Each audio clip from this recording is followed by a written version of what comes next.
Hi there, I'm Melissa Nielsen, and I just want to talk to you today about why we don't teach all of the children together in Waldorf education, especially in Waldorf homeschooling.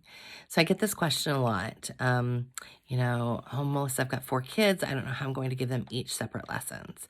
Now, listen, I have 5 children, and we did it. We did it. The busiest year I had, we had 4 main lessons and an infant. And yes, it was challenging, but we did it.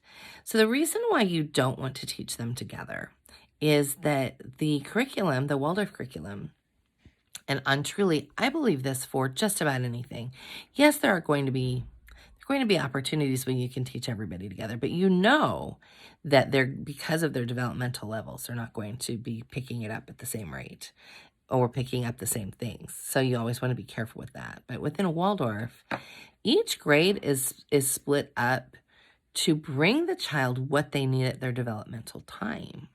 So if you are bringing fairy tales to a 5th grader and they're bored, well, that's why they're bored, because they're over that. They're not in that space anymore. They need the stories of Greek heroes and the Greek tales and Greek history, and they're ready for like real history meat. Where the 1st grader, they might like some of those hero stories. They won't connect with them as well as those 1st grade fairy tale stories.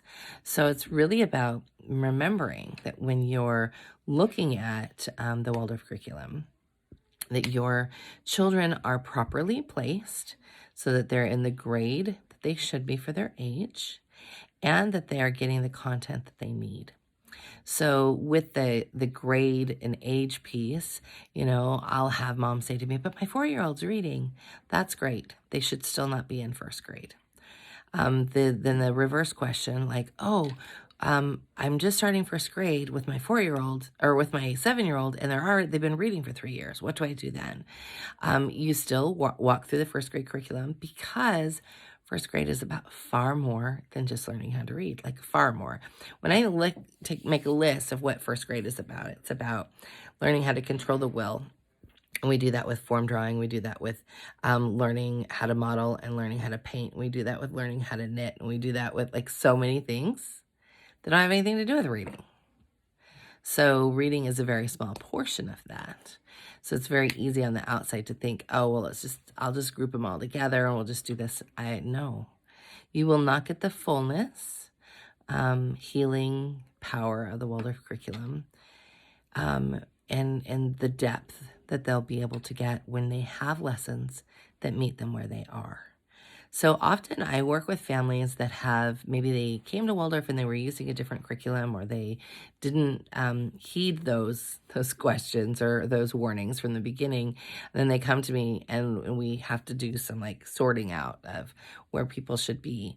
And often, I think as a mom of many children, I think often what happens is people think that it's going to save them time when they lump everybody together. Oh, if I just do everybody's lessons, with the 4th grader content, and then I'll just try to make sure that the 1st grader gets what they need out of that, and make sure that the 7th grader also gets what they need.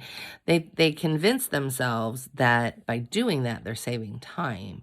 And actually, you're not. You're actually making a lot more work for yourself when you try to split them up, or when you try to keep them together.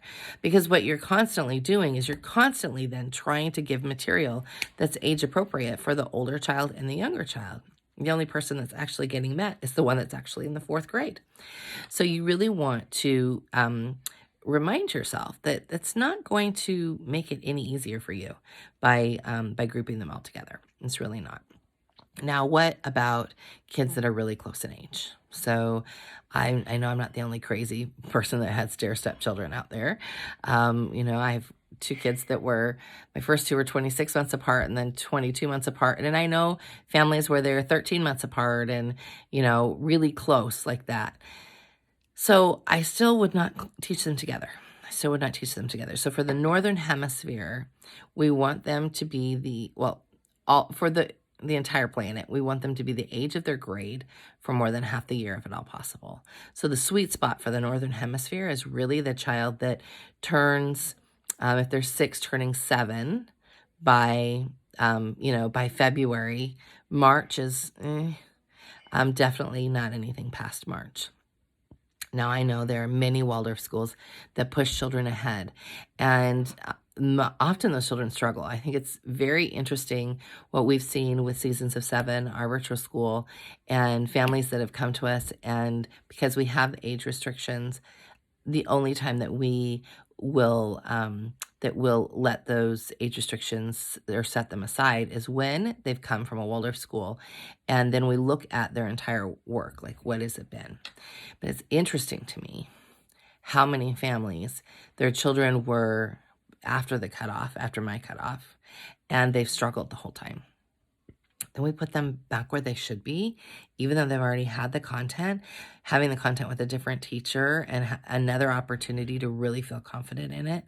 Like how much they grow because they were actually in the right age bracket for their grade and with kids that were their age. And, I think just personally, Eric is, my husband, Eric, he was put into first grade at 6, like just barely 6. He had just turned 6. His birthday's in September. He had just turned 6. He was 5 when he entered first grade. So he turned 6 like 2 weeks into first grade. He has always struggled. He has so many things as an adult that he had to heal because he was always behind, and then he was always the smallest. And then, being the smallest then doesn't make, it means you're picked on more, like all of those things. So when you're thinking about like rushing your children forward and where you want to put them, stop and take the time to really meditate on where your kids need to be. And really look at all of the information and look at, by that I mean, read Steiner. If you really want a Waldorf education, read Steiner. Read Child's Changing Consciousness. Read, where is it? Practical Advice to Teachers. That's a good one. Read him. Understand.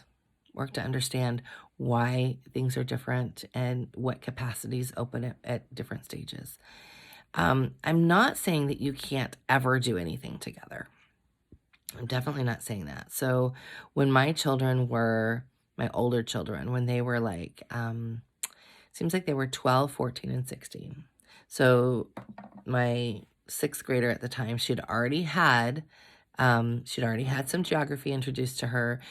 We'd been talking about Rome. She'd gone through all of Greece. So we, had a fun time as a family sort of doing a geography bee and seeing who could, and it's funny to me, she was so much better than her brothers. Seeing who could, find the country the fastest, so we did some things like that for sure. We did some math, because math is a little bit different. We did some combining for math for my older two when they needed it. That's a little bit different than mathematics is different than the language arts content in the Waldorf curriculum. So, my good friend Jamie York of Making Math Meaningful, he says he really likes it when he feels like they really should be the age of their grade, even for math, because they're developmentally not in that other space anymore. However, if there are massive gaps, then yes, we have to go back and fill those. So he's also not a proponent of let's do long division until our eyes fall out, which I love. That it's just about really helping them understand how to do the work in the process.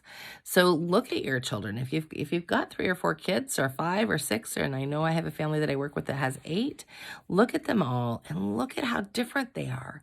Look at how different the oldest is from the youngest.